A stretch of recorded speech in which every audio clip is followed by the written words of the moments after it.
மதுரை மாவட்டம் மேலூர் அடுத்துள்ளது ஆட்டுக்குளம் கிராமம்.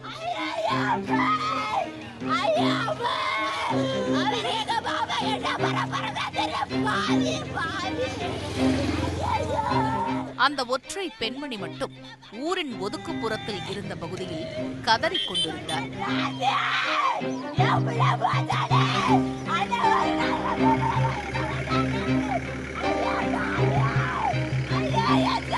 காதை கிழிக்கும் அந்த கதறல் சத்தம் ஊரார் அனைவரையும் அந்த பகுதிக்கு கட்டி இழுத்து வந்தது. இந்த அழுகைக்கும் ஒப்பாரிக்கும் காரணம் சம்பவத்தன்று வீட்டின் அருகே விளையாடிக் கொண்டிருந்த அவரின் தங்கை மகள் திடீரென்று காணாமல் போனதுதான். காலையில் 10 மணிக்கு குழந்தை காணாமல் போய்விட்டதாக ஊருக்குள் தகவல் பரவியிருக்கிறது. உறவினர்களும் ஊர்க்காரர்களும் ஊரையே சல்லடை போட்டு சலித்திருக்கிறார்கள். அப்பா 2 மணிக்கு எனக்கு போன் அடிச்சாரு. என் சாத்தியாவை காணுமாம்மா, 11 மணில இருந்து தேடிக்கிட்டு திரிகிறாங்களாம்மான்னு சொன்னாங்க. அதுக்கப்புறம் சார் நான் வந்து நாங்களும் இந்த கண்ட கடவுளா தேடுனா குறி ஓடாங்கலாம் போய் பார்த்தா எப்பயுமே சொல்லல, துப்படியாவே சொல்ல பிள்ளை இங்கேயே இருக்கு, வெளியில எங்கேயும் போகலன்னு சொன்னாங்க. ஆனால் குழந்தை பற்றிய எந்த தகவலும் தெரியவில்லை.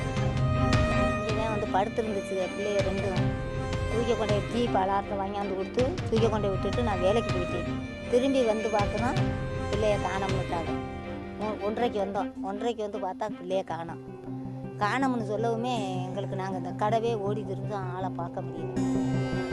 இறுதியாக காவல் நிலையத்தில் புகார் கொடுத்திருக்கிறார்கள். ஊருக்குள் வந்த போலீசார் வழக்கமான விசாரணையை தொடங்கியிருக்கிறார்கள்.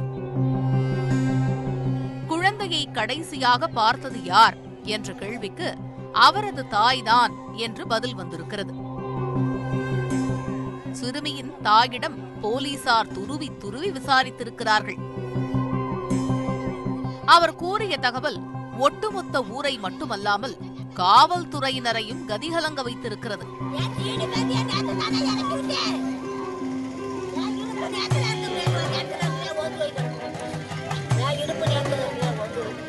ஆம், பெற்ற மகளையே தாய் கிணற்றில் வீசி துடிக்க துடிக்க கொடூரமாக கொலை செய்திருக்கிறார்.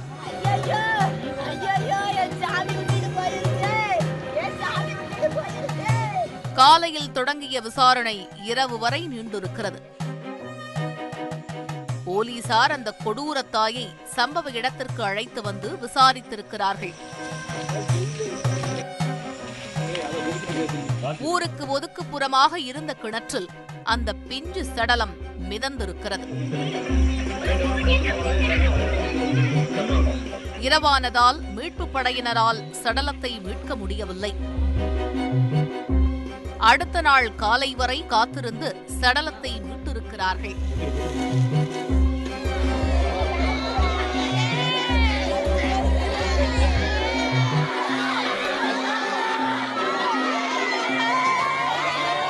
பெற்ற தாயே இப்படி ஒரு பயங்கரத்தை செய்திருப்பதை அவரது குடும்பத்தினரால் கூட ஏற்றுக்கொள்ள முடியவில்லை.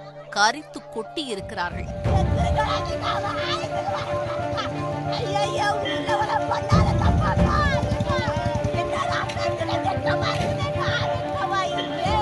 சிறுமியின் குடும்பத்தினருக்கு எதற்காக இந்த கொலை நடந்தது என்று தெரியாது என்றாலும் போலீசாரின் விசாரணையில் அனைத்து உண்மைகளும் வெளிவந்திருக்கிறது. கள்ளக்காதலுக்காக காவு கொடுக்கப்பட்டிருக்கிறார் அந்த பிஞ்சு குழந்தை. சடலமாக மீட்கப்பட்டவர் கார்த்திகா, 5 வயதாகிறது. இவரது தந்தை சமயமூர்த்தி, தாய் மலர்ச்செல்வி. மேலூர் அடுத்த ஆட்டுக்குளம் கிராமத்தைச் சேர்ந்தவர்கள். இந்த தம்பதிக்கு 2 பெண் குழந்தைகள் இருந்துள்ளனர். அதில் 2வது மகள்தான் இந்த கார்த்திகா. சமயமூர்த்தி துபாயில் வேலை பார்த்து வரும் நிலையில் தாயின் அரவணைப்பில்தான் 2 குழந்தைகளும் வளர்ந்து வந்திருக்கிறார்கள்.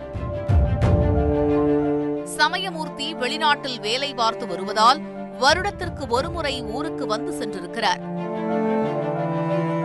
இந்த சூழலில் மலர்செல்விக்கு அதே ஊரைச் சேர்ந்த பாஸ்கரன் தர்மசுந்தர் என்ற 2 இளைஞர்களுடன் பழக்கம் ஏற்பட்டிருக்கிறது. கணவர் ஊருக்கு வந்து செல்லும் நேரம் போக மற்ற நேரங்களில் கள்ளக்காதலர்கள் இருவரில் ஒருவருடன் மலர் செல்வி உல்லாசமாக இருந்ததாக சொல்லப்படுகிறது. குழந்தைகள் பள்ளிக்கு செல்லும் நேரங்களில் கள்ளக்காதலர்களுடன் கட்டிலில் சுகம் கண்டிருக்கிறார். உடல் சுகம் கண்ணை மறைக்க குழந்தைகளுக்கு பள்ளி விடுமுறை நாட்கள் என்பதை கூட அறியாத மலர் செல்வி கள்ளக்காதலனுடன் உல்லாசமாக இருந்திருக்கிறார்.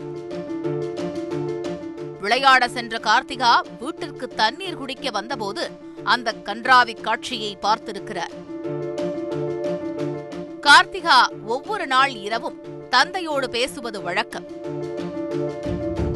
அப்பொழுது காலை முதல் மாலை வரை எங்கு சென்றேன், என்ன விளையாடினேன், வீட்டில் என்ன நடந்தது என்பதை தந்தையிடம் கிளிப்புள்ளை போல ஒப்பிப்பது வழக்கம். கள்ளக்காதலனோடு கட்டிலில் ஒன்றாக இருந்ததை கார்த்திகா தந்தை சமயமூர்த்தியிடம் சொல்லிவிடுவாரோ என்று மலர் செல்வி பயந்திருக்கிறார். இதனால் தனது கள்ளக்காதலை மறைக்க பெற்ற குழந்தையையே காவு கொடுக்க முடிவு செய்திருக்கிறார். சம்பவத்தன்று கள்ளக்காதலர்களில் ஒருவரின் உதவியை நாடியிருக்கிறார் மலர் செல்வி. விளையாடிக் கொண்டிருந்த குழந்தையை அழைத்து சென்று ஊருக்கு வெளியே இருக்கும் கிணற்றில் வீசி துடிக்க துடிக்க கொண்டிருக்கிறார். பிறகு ஊருக்குள் வந்து குழந்தையை காணவில்லை என நாடகமாடவே போலீசாரின் விசாரணையில் மலர் செல்வியின் வேஷம் வெளுத்துவிட்டது. இந்த சம்பவம் தொடர்பாக வழக்கு பதிவு செய்த போலீசார் மலர் செல்வியையும் அவரின் கள்ளக்காதலர்கள் இருவரையும் கைது செய்து விசாரணை செய்து வருகிறார்கள். மலர் செல்வியின் கள்ளக்காதல் மோகம் இறுதியில் பெற்ற மகளின் இரையே குடித்துவிட்டது.